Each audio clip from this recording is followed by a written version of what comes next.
Olá! Hoje a gente vai se aventurar num exercício de imaginação bem diferente. Quase que um experimento mental teológico. A ideia é pegar um dos vilões mais fascinantes da cultura pop moderna e colocar ele no banco dos réus de um julgamento com, sei lá, mais de 700 anos de história para a gente finalmente decidir o seu destino. A pergunta que não quer calar e que vai guiar toda a nossa análise é a seguinte: um cara que consegue literalmente apagar o tempo, um homem que pode simplesmente deletar momentos para fugir das consequências, qual seria o lugar dele na eternidade? Como a gente encaixa uma figura dessas na grande arquitetura moral do pós-vida?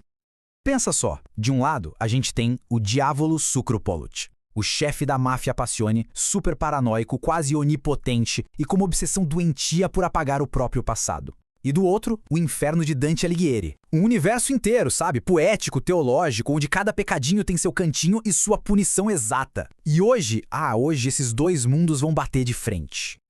Ok, então vamos lá. O nosso objetivo aqui é bem claro, bem direto. Vamos usar a lógica, a régua moral do Inferno de Dante para descobrir exatamente onde a alma do diabo iria parar. Qual seria o seu castigo eterno?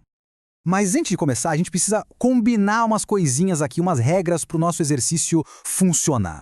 Primeira regra: vamos partir do princípio que o diabo morreu sem se arrepender de nada. E segunda, o nosso julgamento é sobre a persona diávolo, sabe? A vontade dominante, a maldade pura. A gente vai deixar o dópio, aquela personalidade mais submissa e talvez até inocente, de fora dessa conversa.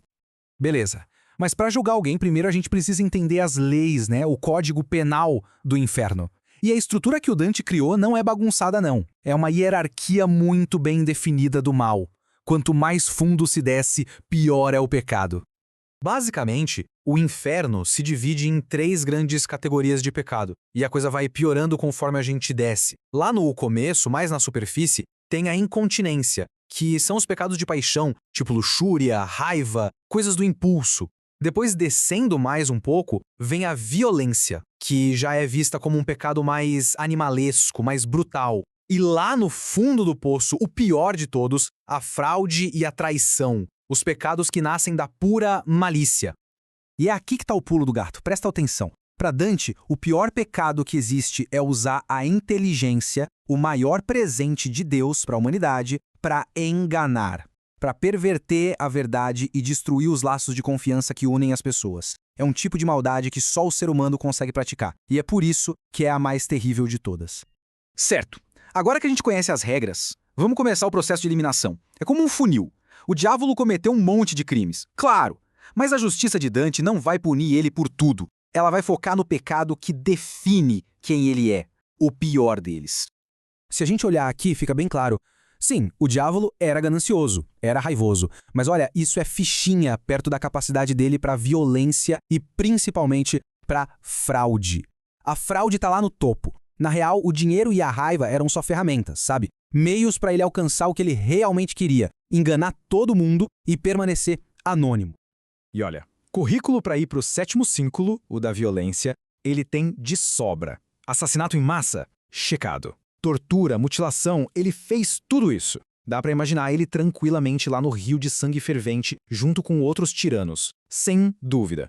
Mas a pergunta que a gente tem que fazer é: essa violência toda, ela é a causa da maldade dele ou é só uma consequência de algo pior? E a resposta é essa. A violência, para Dante, é o pecado de um animal, de uma besta. A maldade do diabo é outra coisa. É humana. É calculada, é intelectual. Ele não é um bicho raivoso agindo por instinto. Ele é um conspirador. Quase todos os seus assassinatos foram para manter a farsa dele de pé. E é por isso que o peso moral dos seus atos joga ele para baixo. Muito, muito mais fundo no inferno. E com isso, a gente chega no fundo do poço. Literalmente. Nossa descida nos leva agora para o lugar mais frio, mais escuro de todo o inferno. O lugar reservado para o pecado que Dante achava o mais nojento, o mais desprezível de todos. Bem-vindos ao 9º círculo, o Cocyto. E pode esquecer a imagem do inferno de fogo e enxofre. Aqui é o contrário. É um lago de gelo. Um gelo eterno. E é aqui que ficam os traidores. As pessoas que enganaram justamente quem tinha todos os motivos do mundo para confiar nelas. A própria família. amigos, gente que ajudou. E a gente tem 3 provas, 3 atos na vida do diabo que cravam o destino dele nesse lugar, sem a menor chance de recurso. São 3 traições que são a mais pura essência da alma dele. A traição contra a mãe, contra o pai adotivo e contra a própria filha. A primeira, e talvez a mais chocante, para esconder o próprio nascimento, o próprio fato de que ele existia, ele enterrou a mãe viva, debaixo do assoalho de casa, e ainda costurou a boca dela para que ninguém ouvisse os gritos. É a quebra do laço mais fundamental que existe. Depois, a segunda traição. O padre que acolheu ele, que o criou como se fosse um filho, acabou descobrindo o segredo dele sem querer. E qual foi a resposta do diabo? Ele simplesmente botou fogo na vila inteira, matou o próprio benfeitor e todo mundo junto só para apagar mais uma vez qualquer pista sobre quem ele era. E por fim, a traição que meio que coroa tudo. Ele usou os seus capangas mais leais para trair a própria filha, a Trish, fingindo que ia protegê-la, mas o plano real, o objetivo final dele, era matar a menina com as próprias mãos. Tudo para apagar o último fio que o ligava ao passado. Bom, com todas essas provas na mesa, o nosso julgamento chega ao seu ponto final. Agora, a gente já pode definir com precisão onde ele vai passar a eternidade. E o 9º círculo não é uma coisa só. Ele tem subdivisões. A primeira zona se chama Caína. O nome vem de Caim, da Bíblia, o primeiro cara que matou um parente. E é exatamente para lá que vão os que traem a própria família, o próprio sangue. Então, está decidido. A sentença de Diávolo é passar a eternidade na Cainá, preso junto com todos os outros que traíram seus parentes.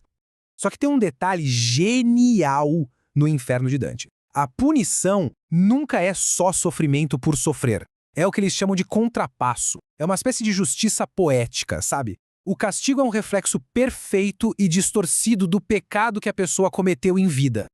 E o mais incrível é como essa punição se encaixa como uma luva no diabo. Pensa comigo, o cara que passou a vida inteira fugindo, agora tá lá, parado, congelado no gelo para sempre. O homem que era obcecado em apagar a própria identidade, agora é obrigado a olhar pro seu próprio reflexo no gelo pela eternidade. Aquele que apagava o tempo, agora tá preso num único momento que nunca passa. E o mais poético de tudo, a frieza que ele tinha com a família virou o frio físico, real, que o tortura.